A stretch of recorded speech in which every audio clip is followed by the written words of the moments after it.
Hello and welcome in, all you O-Niners, PCHers, junior private detectives, Hearst College whatevers, and sex workers to Life on Mars, the Veronica Mars Rewatch podcast where we go through episode by episode. I'm Brenton. And I'm Emily. We're here to talk about Season 3, Episode 11. And this weird portrayal of sex workers. Yes. Poughkeepsie, Tramps, and Thieves. I'm already not liking the title. No. Yes. I don't. I'm not liking the title. The title, like the episode, is probably a C-. Was that generous? Yeah. You let it pass, but just barely. Totally. But yes, you're absolutely right. Weird treatment of sex workers. I think it is very grounded in the... let's see. This is 2006 or possibly 2007. Let me double check that air date. 2007, right at the beginning, January 30th.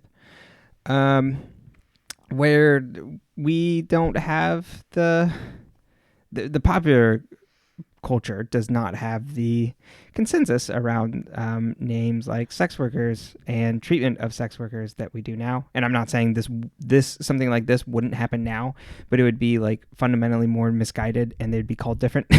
Mm-hmm. And if this same team came together today, they'd probably come up with something pretty damn similar. But it would be like, she has more autonomy, but we're still looking down on her. But especially at this time, it's like the biggest depiction in the wider cultural conscious is probably like Pretty Woman. Yeah, you're right. Which is like a rescue mission. Exactly, that's what it is. We're saving her. Mm-hmm. And while the white knighting doesn't exactly like work out super well, it's still mostly like this guy's a sucker. And like, even though like she's being nice about it and things, she's still kind of taking him for a ride. And lots of, they're only after your money. They're all money greedy. While on the other hand, also being like, these women are devastated. There's lots of jokes about like they have no fathers and like what to call them and like how horrible the trade is, but they're also trapped. So yeah, especially the way they portray Wendy as we get into her as a character. It's like they're like, let's make it the bad guy. Oh, never mind. Oh, let's make us feel bad for her. Oh, she went back to her old ways. Right, totally. And we have no idea internally what her motivations are and what her life is like. Yeah. Her life could be completely fine. We have no idea. Yeah. The only glimpse of a normal relationship with her or someone treating her as a human is Weevil. Mm-hmm. But even then, that says a lot that like Weevil is the person to say this. And I wouldn't expect Veronica to have a good attitude toward it. And that's fine. But the show in general is like on her side of like looking down. Mm-hmm. So it's bad. Well, and I don't understand there's no point to this story. No. It's a catalyst to find out that Logan slept with Madison Sinclair, which doesn't really make any sense. I mean, Logan sleeping with Madison Sinclair does, but this being the catalyst doesn't. Right. It's that people there's a lot of things that are unsaid in like relationships and relationship between people, and like what are the things that you can live with and then your significant other, but like it's not the same. Mm-hmm. Veronica is no doe-eyed person. Yeah. And Logan is not in trouble, even though he's going through a lot of shit, which like, again, the show is not here to talk about like Logan's trauma. And I think the detriment of Logan this season is we have no idea also what his life is like. All we know is that he's living alone he's living with Dick, but we barely know that. And the only time he really comes in is like around his and Veronica's like very tenuous relationship. So we don't get a lot of like interior motivation of like how Logan is doing, even though we can see that this is, I think I'm being generous of like bringing to like how like fucked up Logan is this season. Of he's not like super witty or super positive. He's just like very muted after like the two other things. But we're not talking about his dad getting killed and his dad killing people. Yeah, or his dad trying to kill Veronica. Like, there's a lot that we need to unpack here. Mm-hmm. He needs to unpack. Right. and the show does to make it more interesting, because right now it's just a slog and a real bummer. Mm-hmm. And then when you don't have a good case of the week, it's like blech. So, yeah, that's kind of my thoughts on it. Yeah. So let's hop in.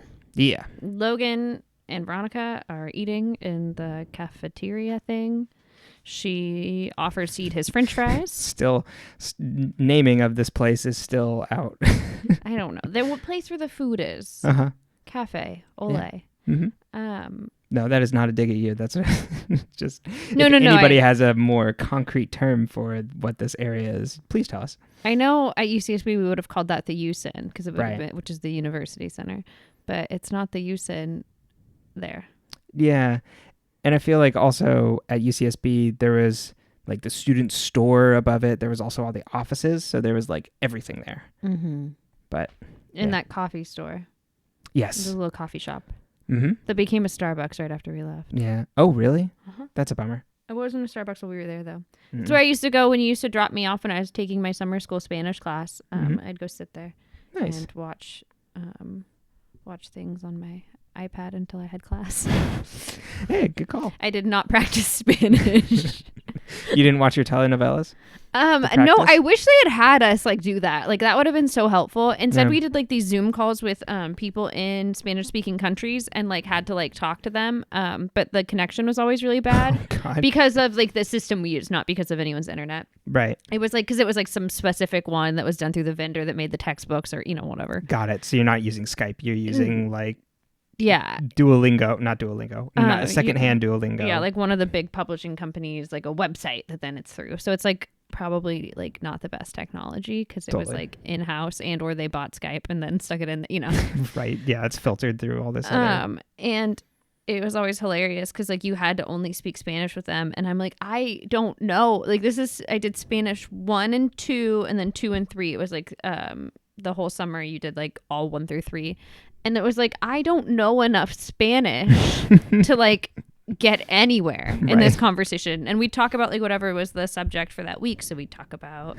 like travel or whatever. Oh, got it. And then we had to use the right forms, but it was just supposed to be like a conversation. And I'm like, well, I think conversation is the best way to learn a language. Like you have to immerse yourself in it and you have to have some sort of either like a really good connection or like an in-person moment where you can like show each other what you're talking about, because if not, I'm not allowed to say dog. Well, I know Pero, but like let's say I didn't know Pero, I'm not allowed to say dogs. I'm like picking up a stuffed animal being like, what's this?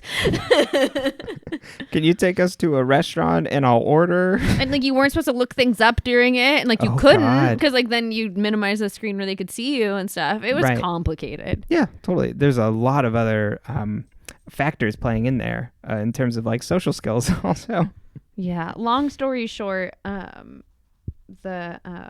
don't know what to call the place where they eat. Yes. We have no idea. But Piz's radio show takes place in it. Yeah, I know. That is always that. It's cool, but it also cracks me up. Just sees out into it.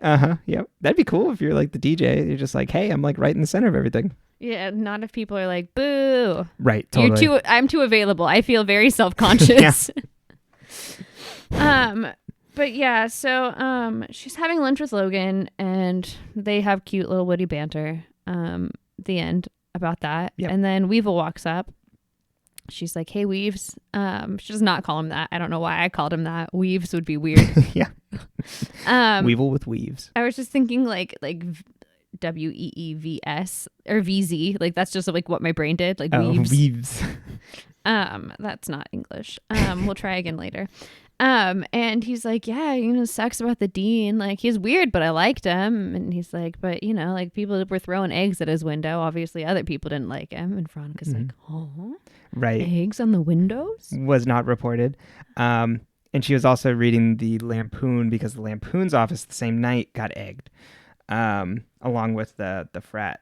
And Weevil also makes a really good point of like, I don't know who they think they're getting back at, like when they throw these eggs, because they're not the ones cleaning it up. Thank you, Weevil. It's a very Weevil. Really, this season is our like dose of reality. Absolutely, like outside this bubble of white privilege and education. Yeah. So then Veronica's walking outside, and the guy who sold study guides comes up to her. His name is Max. For the first half of this, I couldn't remember his name, and I wrote down study guide. I wrote down cheater. I also wrote down guide guy at one point, and I was GG. like, I really hope we record this within less than a week, because if not, I'm gonna be like, where was the guide dog? Or, you know, like something stupid. Right. Like, I'm just not gonna remember. He trains guide dogs. Yeah, I was like, wow, I don't remember that character. There's a tour guide. Like, what? Right. She gets real bold with her note taking sometimes, and she doesn't know what it means. Don't we all? He's like, I need your help. I love a girl, and like, if you don't find her for me, I'm going to drop a blow dryer in the bathtub with me. And I'm like, well, I'm glad that the dorms don't have bathtubs. Thank God. Yeah, you're a little over dramatic here, Max. For someone you barely know. Yeah, he's very dramatic. And I do. And Keith also stops by the sheriff's office to pick up a report on the dean's death. Yes. For some reason, my Keith notes are a little scattered, so you'll have to interject with those. Okay, cool. Yep, just wanted to pin that because it'll be important later. The scene itself, not so much. I had done this thing where I made my notes and I put for things that are around Veronica V and then a colon and then like the notes and then K, but then I've noticed there's a lot more V's than K's. Okay. I'll make sure to keep on here. Veronica's like, okay, like I can look into this, like I'll ask around, like what's the note? He's like, yeah, she texted me that she's getting married, like I met her, my friends like set me up with her or whatever, and she was into That's not till later, but to all the things that I was into. Yeah, because he doesn't know that at first. Oh. He's just like, yeah, I met her and she was into all the things that I'm into. Yeah, I met her at Comic-Con in a Battlestar Galactica panel. Mm-hmm. This whole thing goes really against every fiber of my being, but also I kept thinking of in Mean Girls when it's like the sexually active band geeks. Mm-hmm. Like this is like what happens when you let the popular kids write a plot. Yeah, totally. Because like I would argue that Mean Girls, well granted, is obviously a little dramatized. It's a pretty accurate portrayal of high school when it comes to like the categories. And I mean, we don't like to put people in boxes, but there is, and that there really isn't a hierarchy to it, but it's just like cliques or like groups. Totally. Because I was like, yeah, I don't feel like this is particularly an accurate portrayal of like nerds. No. This show does a really bad job with quote unquote nerds. Totally. Like the RA that was also in on Mercer's thing. And right. But it's just, yeah, I don't, none of these characters that are quote unquote nerds make any sense. No. And it is very much the looking down on them as like, oh, well, they're like a bunch of virgins and like weirdos. I even think that that mixed with like internalized misogyny is why like Mac had to be that plot point of what Beaver did. Totally. Because it had to be, you had to hurt,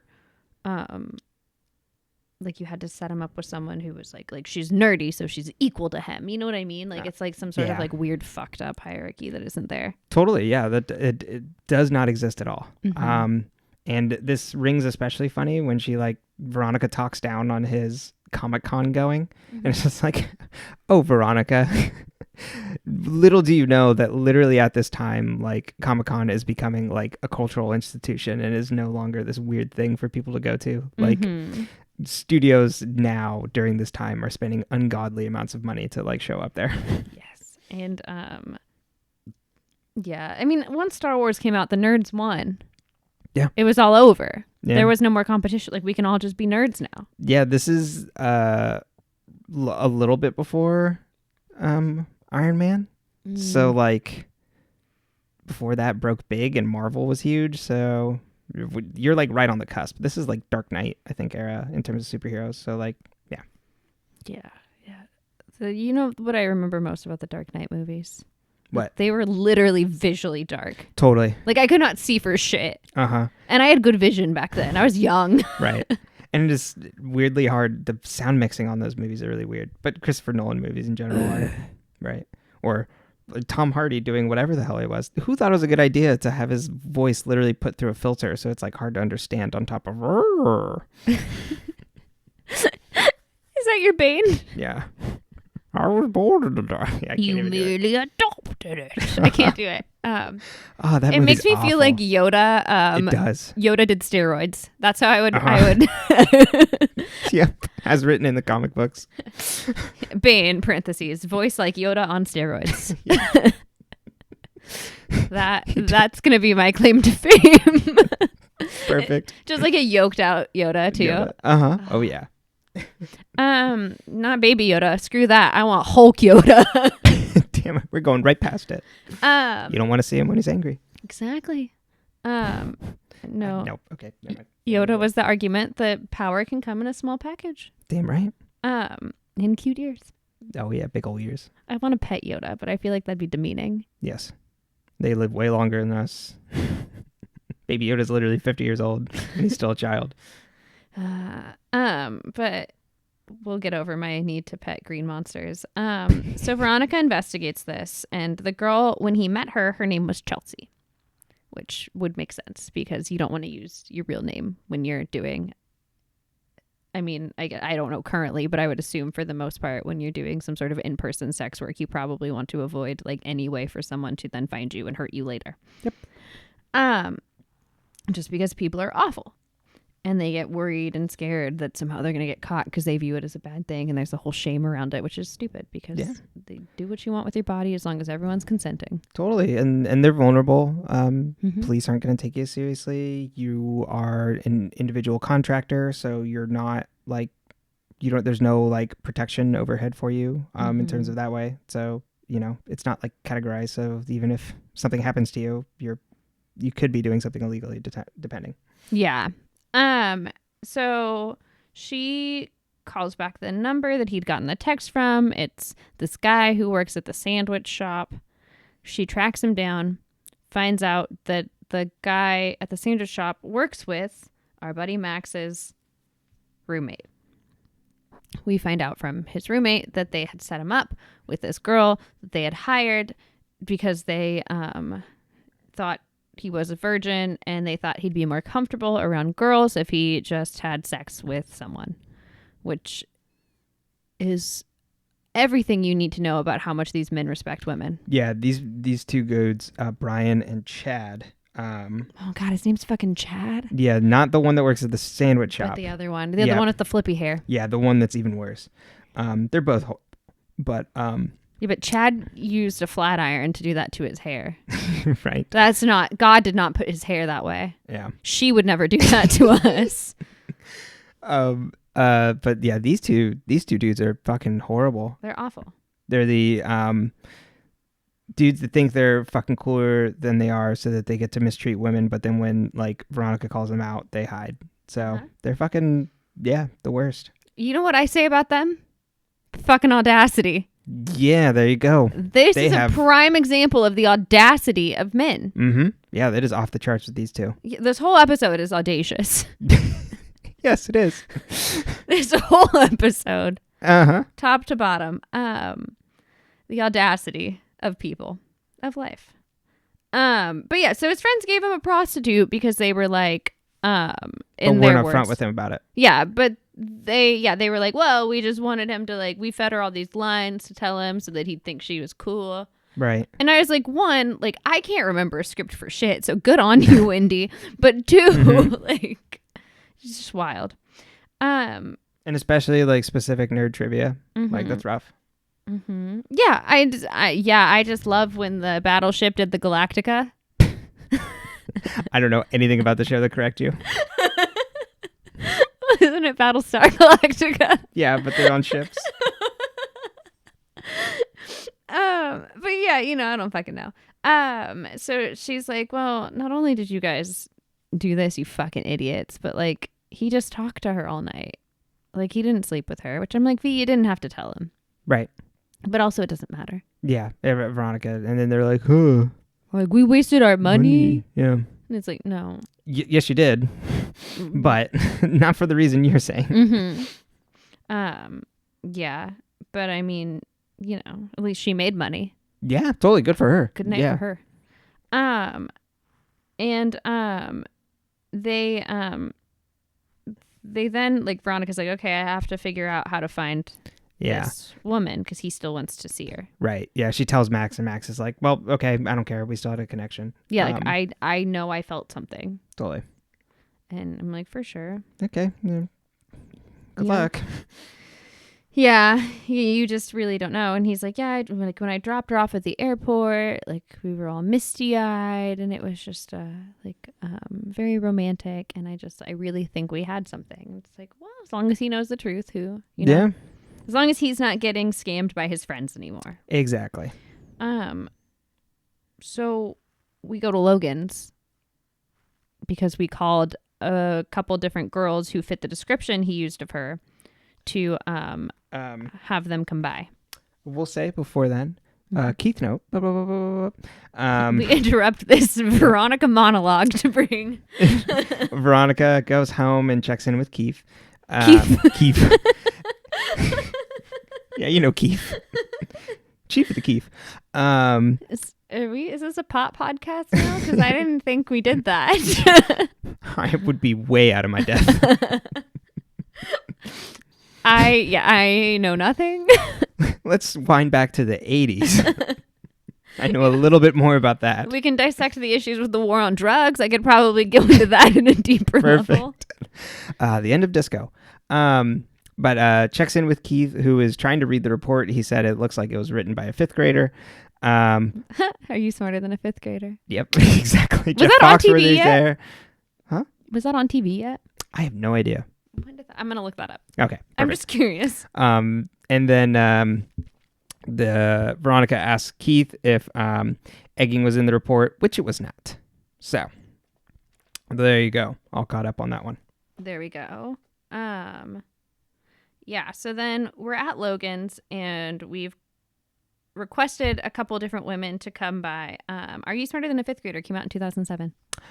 All right, same year, but was it the end of the year? It wouldn't have been out during this taping. Or not, yeah, well, taping, of course, but airing. I have no idea. Okay, that's fine. I interrupt this broadcast to let you know I don't fucking know. It was released on the 27th of February in 2007. Okay, about a month after. Maybe they're a little subliminal there. Mm-hmm. So we're at Logan's and we've invited some girls different times to come by so we can find out which one's Chelsea. First girl comes, it's not Chelsea. No, Lysette. Second girl comes under the name Fiona, but it is Chelsea. They see each other, they hug, they go snuggle on the couch and make out. Mm-hmm. We find out that her real name is Wendy, and she sat there after he left thinking about how it maybe if her life had been different, she could have this really sweet, beautiful relationship with this guy. And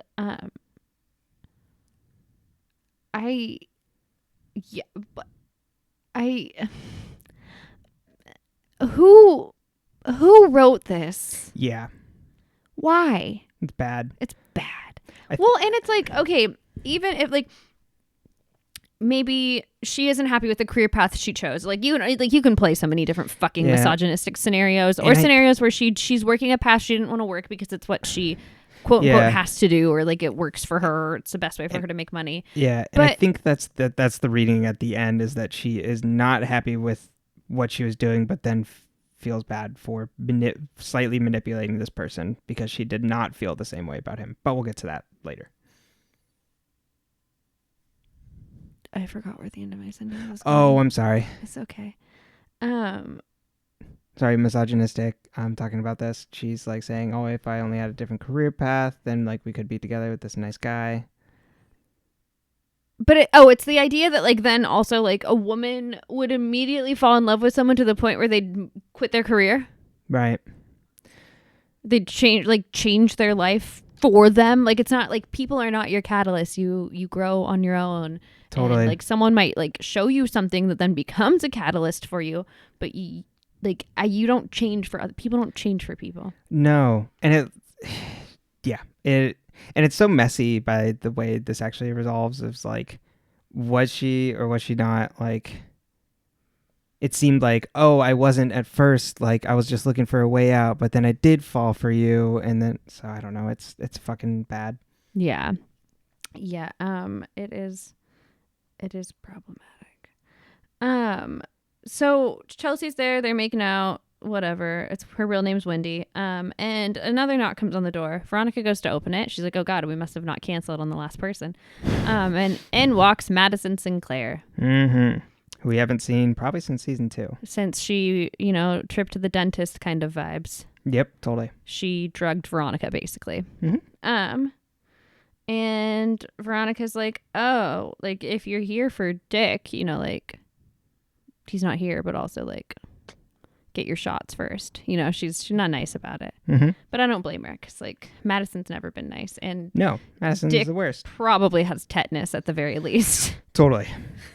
Yeah, the boy is not clean in any way, shape, or form. No, including just physically clean. Exactly. And he's awful.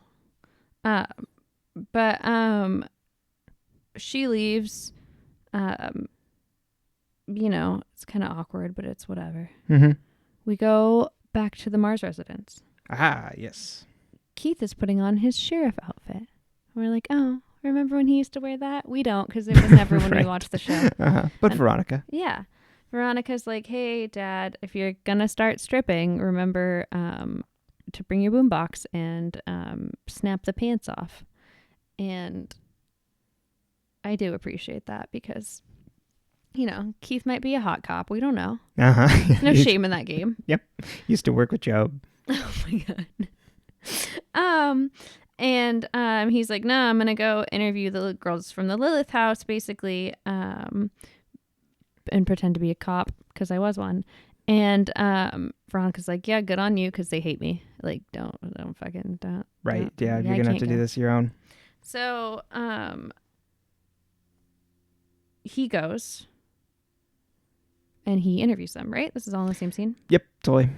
And he's like, yeah, what happened? And the women are all talking to him. And basically he finds out that one of the women from the group, the one who was the editor of the newspaper. Yeah. Niche, I believe. Maybe. Yeah. So I wrote down problematic spelling for this because they say her name and I think it's Niche, but I wrote down niche and I'm like, God damn it. That is not how you pronounced it. You really threw yourself through a loop. Yeah, it's got to be niche then. Yeah, I'm pretty sure it's Niche. She had not been with them. She had been with them when they egged some of the windows, some of the places, the frat house and the Lampoon, but not when they egged the dean's office. Right. And so she's like, why do you care? Blah, blah, blah. Also, like, I know you're impersonating an officer. I know who you are, Keith, blah, blah, blah. And he's like, well, I am investigating this because I don't think the dean did commit suicide because you threw eggs at his window. I think somebody shot him. Mm-hmm. And they're like, gasp. Yeah. And another important thing is while they were egging the windows, she was egging the dean's car. She's like, his Volvo was in the parking lot, which he had switched keys, supposedly. With his wife. He was supposed to be driving the minivan. Yeah, so both cars were in the lot. Then we go back to Veronica. And her and Max are trying to come up with a way to help Wendy leave her current career. Yeah, he wants Veronica to like craft an entire new identity for her. Yes. And he's also she's also like, yeah, like, like, do you have like regular, like, who's gonna notice that you're gone? And we find out that Judge Kramer liked to walk around in her shoes. Yeah. Which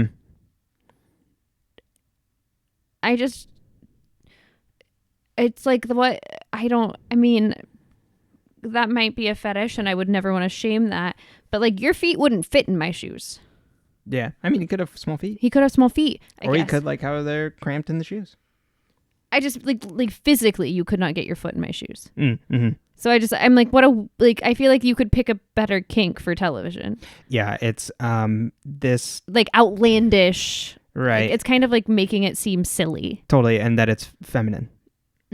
Yes, that there's definitely a layer of toxic masculinity in that. Totally. The go-to is usually drag or Yep. some type of shame-based kink. Yes.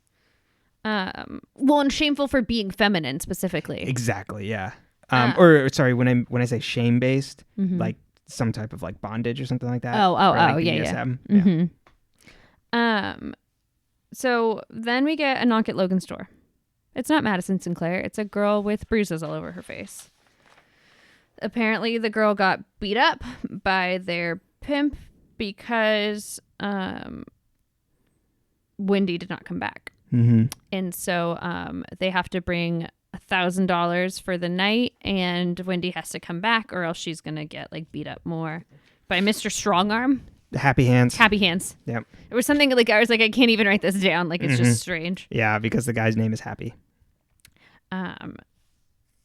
Max gives her the money. He says, we're gonna figure this out together. The testing business is good, or he comes for money. I assume the testing business is good. Okay, yeah, because he shells out probably like $15,000 over the course of this episode. Yeah, I think that he probably comes from money too, but like he definitely makes good money. Well, how much was that study guide? Remember? Yeah, it was a couple $100. Yeah, he only got to sell 5 of those. That's true. Yeah, because I think the study guide was 100 and the test with the answers was like 200. And also at the same time, I'm like, Wallace, how do you have this money to pay for this? College is expensive. He's on a scholarship. Not saying school is still expensive. Don't. And he could be misusing his money. Yes, he is. Yeah, exactly. He might be putting all of his financial aid in a study guide. Brutal. Instead of buying the book. Yeah. Dark stuff. But we don't know.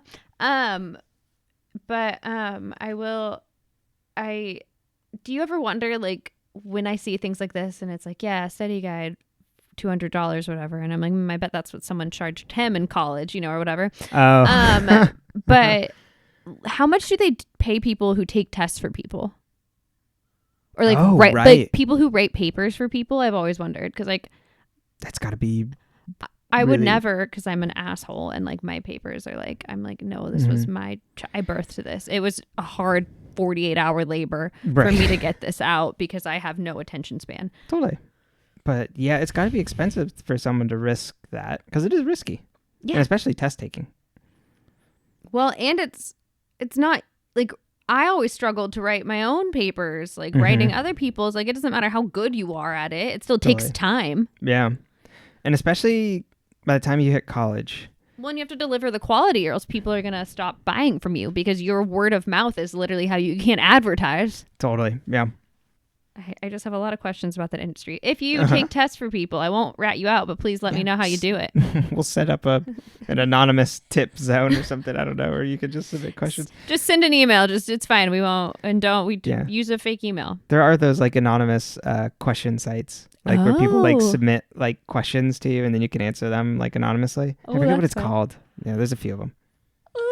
But yeah. So anyway, doesn't matter. So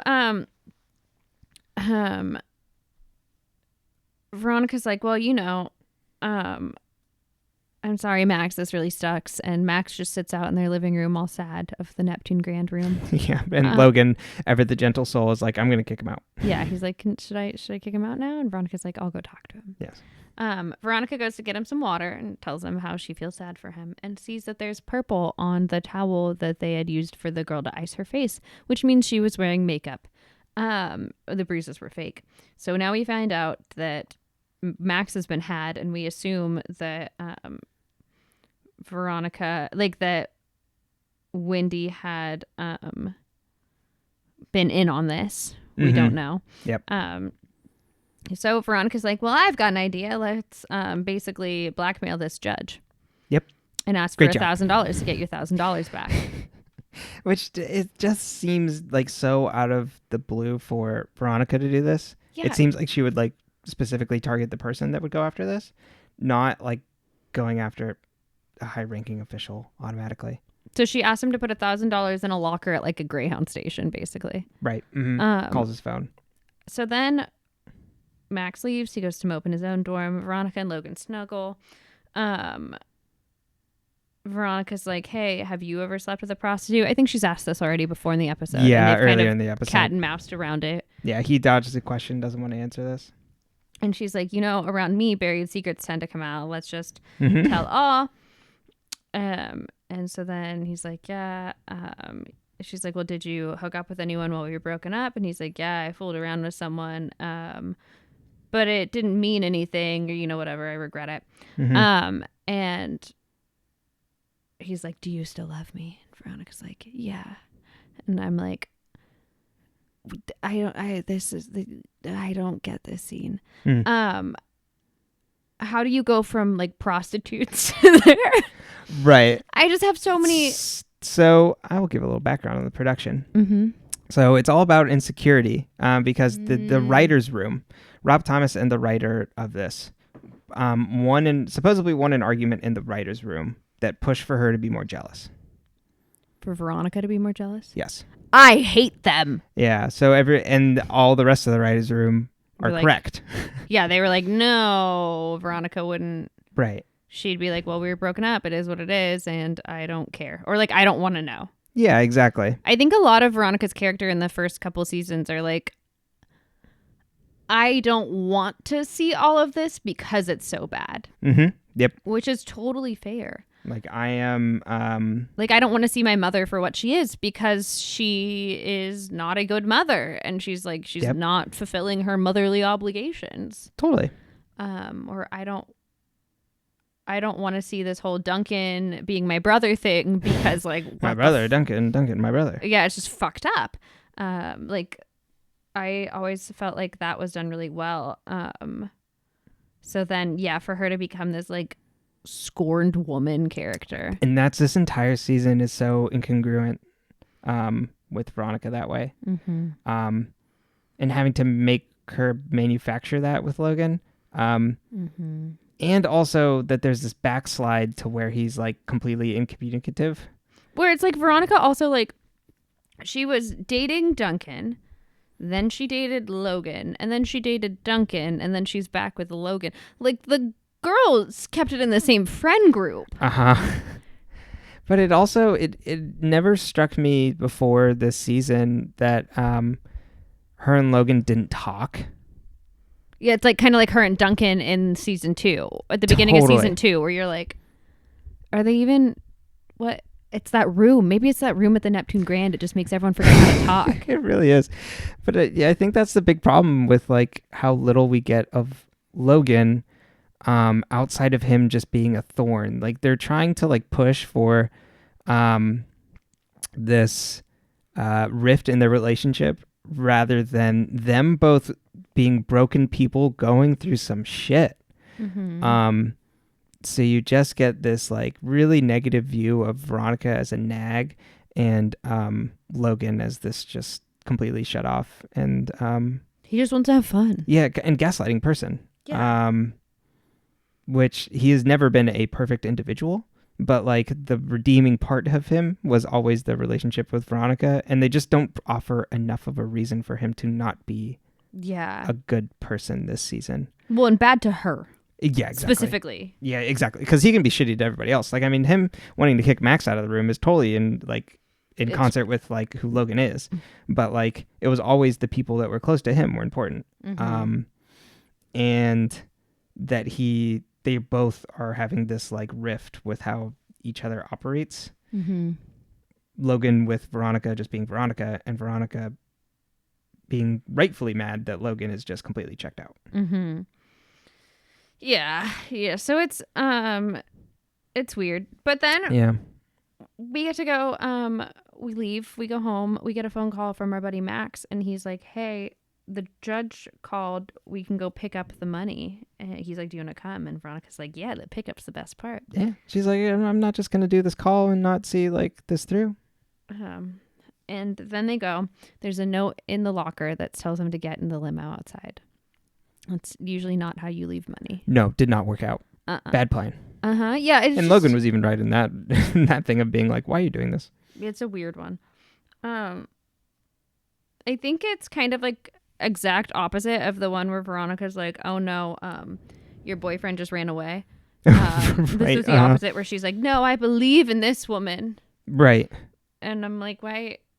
And not saying we shouldn't believe women on anything, Mhm. but like, I'm just like, this is very incongruent. Yeah, no. The biggest thing out of this episode is that, like, sex workers are bad, but Wendy is a good one. But she's stuck. Exactly.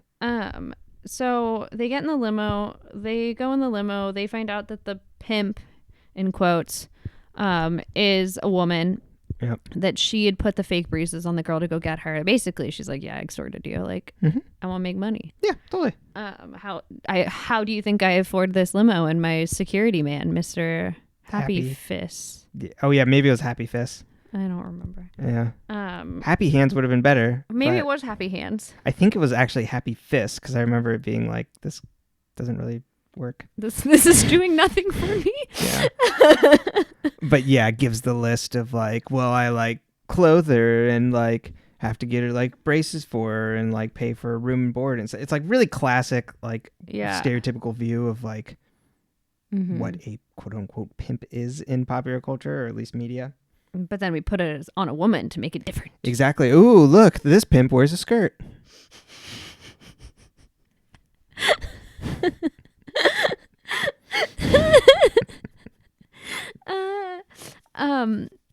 But yeah, I never I don't understand this. She's like, yeah, I guess you could like buy her from me, but it's like $10,000, and I'm like, this is literally selling human beings. Yes. It's a very watered down human trafficking scenario. 100%. Like, this is problematic as fuck. Right. And Max in the show believes that Max, the White Knight, is like not right in this scenario in terms of like, you're deluding yourself, but like in actuality it's like, no, buddy, like you shouldn't be buying someone else. Exactly. So he pays $10,000 and then she's free. Right. So then, which in actuality, if he did that, she'd be like, what the fuck, now I'm out of a job. Well, but she had said she wanted out. Right. So then you have to, it's like, what are her motivations? Yeah. Or not, what are her motivations? What are her actual wants? Yeah, exactly. Not her motivations. We do not hear that from her at all. We never get to find out. So then, she's back with Max. They're at the Usin eating. Weevil walks up. He's like, hey, I know you. I saw you down when you used to dance at... He says dance, too, which I appreciate. Weevil uses all the right terms. Yeah, he's the only person that treats her as a person. This is the best scene in the entire episode. He's like, I know you. You used to dance at Skippy's. I don't remember. It was something... I can't remember what it was. Skippy's. Come on down to Skippy's. Yeah, and Veronica's like, no, you don't. It's a different girl. And Weevil's like, no. Like, I remember her. She's got a dragon tattoo on her left butt cheek or whatever. Like, Fiona, right? Yeah, I was friends with like blah blah blah, the bouncer at the door. Yeah, I knew the bouncer. And she's like, no. Yeah. And then he's like, oh, Veronica's like, you've got the wrong girl. And he's like, oh yeah, you're right. Because then he sees the other guy come up with the milkshakes. And then then it's like, okay. And then we find out that Max is really, he believes that he cannot not see her now as a sex worker and the negative connotation that he has put on that. It's the worst. And it's like, why did you, like, you went through all this effort to quote unquote save her, which is bullshit. And then you're like, oh no, you're you, which I guess is like the theme of the episode. But it's like, what a weird fucking row. I hate all of this. No, totally. It is a literal rejection of like, I cannot get past who you are. It's such a fucking awful message. Because then they're in the dorm room. She's painting his toenails, which I'm like, yeah, you get that clear polish on. It's good for the nails. His roommates come in and they're like, hey, like, if you're looking for a job, like, my brother's like best man, whatever, like, they said no strippers at the bachelor party, so they didn't get one, like, but they're gonna need a stripper, like, you. She's like, oh no, I'm retired. Yeah. Then Max is like, hey, I have a question for you. When I drove you to the airport and you you said you left your information in the hotel room. It was cleaned by the time I got back. Like, did you leave your information in the hotel room? And she's like, no, because what information would she have left? Which is my answer to that. But I understand that, you know, she's just like, no. And then he just can't see her the same. Yeah. And I'm like, you can't be like, you can't. I mean, you can, and it's bad though. Like, when you decide that you're going to rescue someone, that you are going to white knight, that you are going to be the hero, and then the person is who they are and haven't done, like, it's not like she did anything. No. It's not like she even like was like, you know what, like, I'm going to go back to what I was doing because it made more money. Like, no, like, we're gonna try, like, I'm gonna find a job, we're gonna make this work. Yeah. Like, hell yeah. But he's decided that she's not savable. She's not redeemable. It's Exactly. white men deciding what women get to be and who they are based on their past or who they were when they met them. Yep. Which the episode does not think that he's the bad guy, which this is actually very consistent with probably someone that would be like, I need to save this woman, would like actually act like, but they are the bad person in this scenario. And even if she did not feel like the same way that she did, or the same way that Max did after that night, she is here now and she is ready to go move on. So you need to get fucking right with her past work. Or if she even wanted to continue doing it, you know what you're getting into. And it's all on her. So then the resolution of that is all like that she feels bad. So has to go. Yeah, and so that's fucking awful. She leaves because she's like, you don't see me the way you used to. Like, you, like, thank you for all this, but like, I'm gonna go, and I'm gonna go back to stripping, basically. Yeah. Well, I think she was stripping, so I don't know if she was going back to the same industry, but the same. So because Max pays Veronica in the ones, I think we can assume stripping.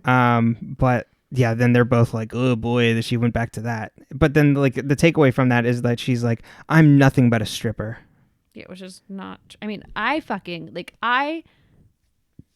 personally can't pole dance. So that's problem number one. Yeah. But two, like, that's a fucking badass fucking job. Like, I could not imagine, one, being in that kind of shape where you can pole dance. And two, just like, that's a really, it's literally dancing. It's a performance job. And totally. The fact that we demean specifically stripping in its own right is just so fucked up to me. I am on a niche corner of TikTok where I see a lot of strippers. It's Strip Talk. And they talk about their work and they show some of their moves and their drops and things like that. And I'm just like, this is a fucking art form. Totally. And however you use it, it's so fucking cool. And I just can't believe, like, why would you demean it? Also, it's like, ooh, it's this thing that guys like, but we like, it's bad. And I'm like, this is disgusting. Men are disgusting, not stripping. Stripping's great. Yeah, exactly. I can't. Exactly. These women are bad for being in this industry, but they're also need saving. They're here because they couldn't choose to not be somewhere else. You know what I mean? You can't trust them because they are being exploited. So they're going to try and take your money and take you for a ride. Which is such bullshit. One of the strippers I follow shared a story of like a time a client was talking to them. And they're like, oh, I just want to like take you away from here and like take care of you. And she's like, I mean, like, it was like an old man. So she's like, I don't want to be, like, I choose to do this. Like, I make a lot more money doing this with multiple old men than I would if I just hung out at your house all day. Like, right. I mean, she didn't say that to him, but, you know, you're just, that was her response. And I was like, yeah. And it doesn't have to be for you. You don't have to go to strip clubs. No. You don't have to want to follow that career path or even partake or participate or purchase anything that has to do with stripping or sex work or anything like that. But you don't have to demonize it. Yeah, exactly. They're like, I don't give a fuck about monster trucks, but I'm not going to tell everyone who has a monster truck they're not allowed. Exactly. That is a great analogy. I just have what's the guy with the big truck that would always be like Grim Reaper or something like that? I know nothing about Monster Drive. Monster Truck driver's rights. You know what I mean? That like nobody cares. Yeah, exactly. It's just like, oh, like I can't fucking, I don't get it. There's the conservative streak in this for sure, of pearl clutching around what they do, and that it is all negative, and that these women are all vulnerable and damsels when they are probably the most resilient people fucking out there. Yeah, I can't fucking, it's stupid.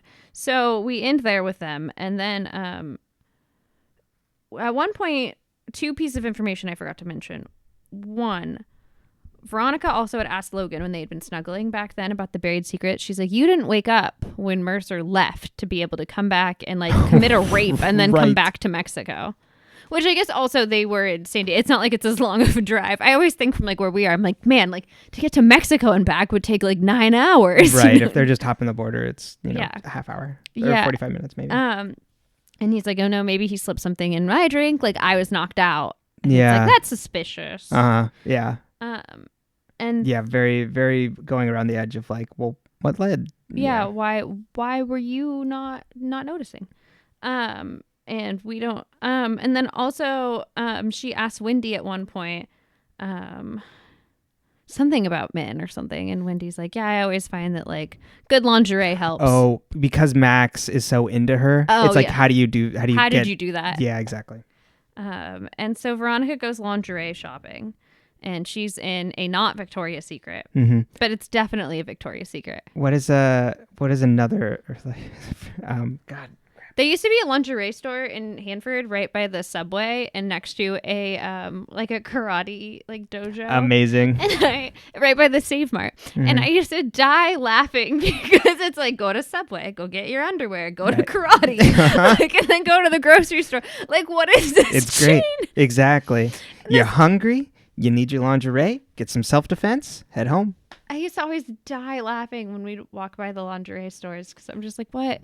Like this town, like you can't walk into that store. Right. Like this town has like, everyone knows everyone. Did you see? I saw Betty walk into the lingerie store. It looked like she was going to like try and like pretend like she was going to Subway. Oh, I think she was buying something for a bachelorette party. Actually, would it be more concerning? It's like, I saw Betty. She didn't go in the lingerie store. She went to karate. No, I think it'd be like, Betty went into the lingerie store, but she's not married. Is one of her friends getting married? Did she buy something for a bridal shower? I saw her leaving there wearing a robe. It looks like she might have killed her husband. It had this audacious red belt. Oh my God. So then we're shopping for undies. We're out there shopping for undies. And we hear a voice of a woman we do not like. It is Madison Sinclair. She is in a fitting room, which the most uncomfortable experiences of my life have taken place in a Victoria's Secret fitting room. I'm sure. Because they're just like, how's it going? And I'm like, well, they're still nearly A's. They're like, here, this one's got like 4 layers of padding. And I'm like, no, thank you. I'd like to be able to breathe. There used to be, I'm sure they still make it, a Victoria's Secret bra that if you want to wear a padded bra, which I've done, you do it. But like there was one that was supposed to make you look like a cup size or 2 cup size bigger. And that thing looked hilarious on me. It looked like you stuck a fucking life vest to my chest and then threw me in the pool. At least you float. And I remember being like, who, like, in what world why'd you bother making this in an A? Like, I know, like, whatever, but I'm like, I can't, like, right. It was like the bra was entirely padding, which, like, if you're into that, yeah, but, like, I personally was like, this feels like I'm suffocating.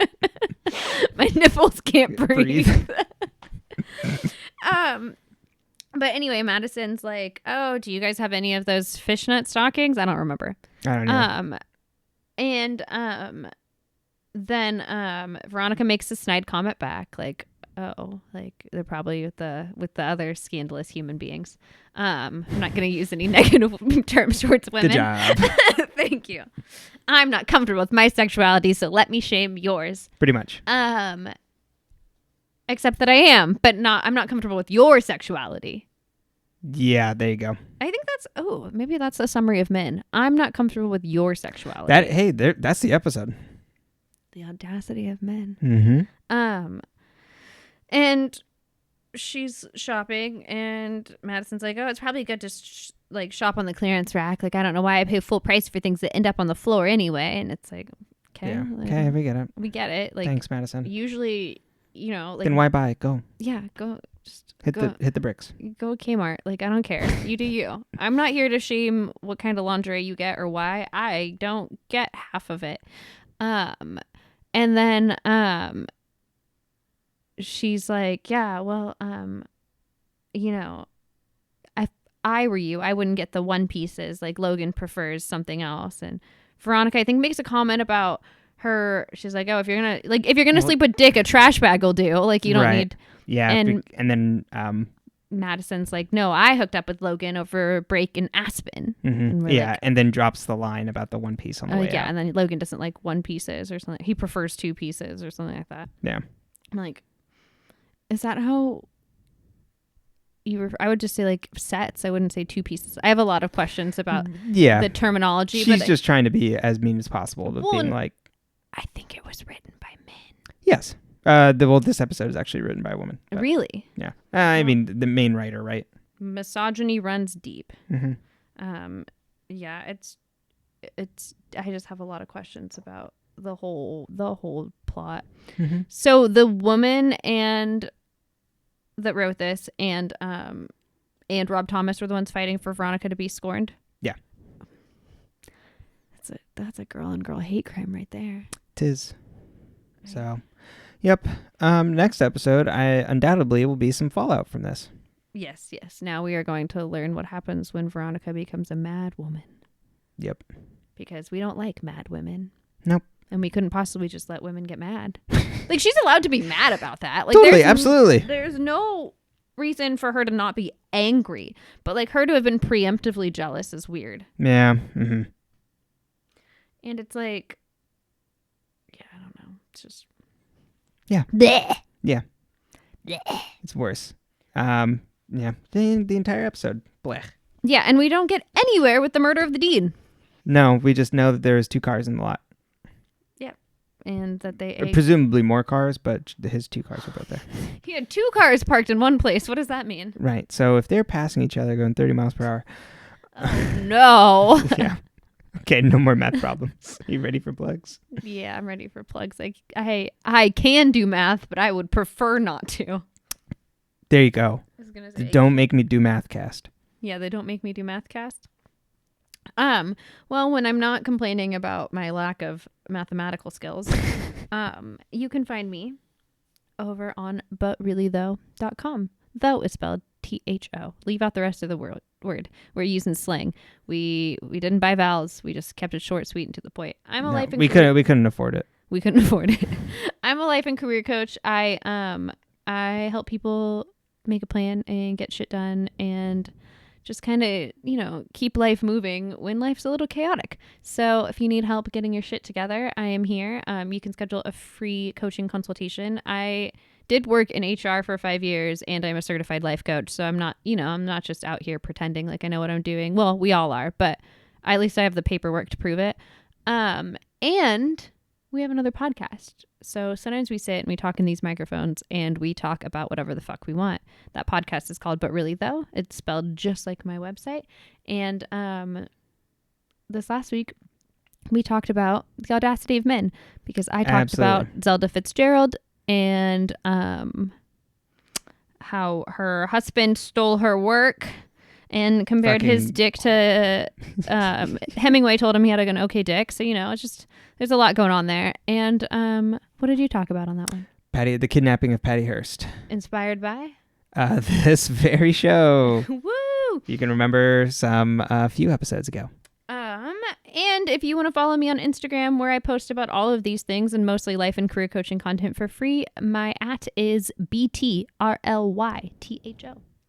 You can find this podcast on Twitter and Facebook at Mars Rewatch. You can also send us an email, marsrewatch@gmail.com. And you can also find me on Twitter. That's at Pyle Brenton. That's PYLEBRENTON. And finally, you can also watch our playthrough of Mutant Year Zero over on my YouTube channel, Burger Dish Course. All right. Stay toasted, marshmallows.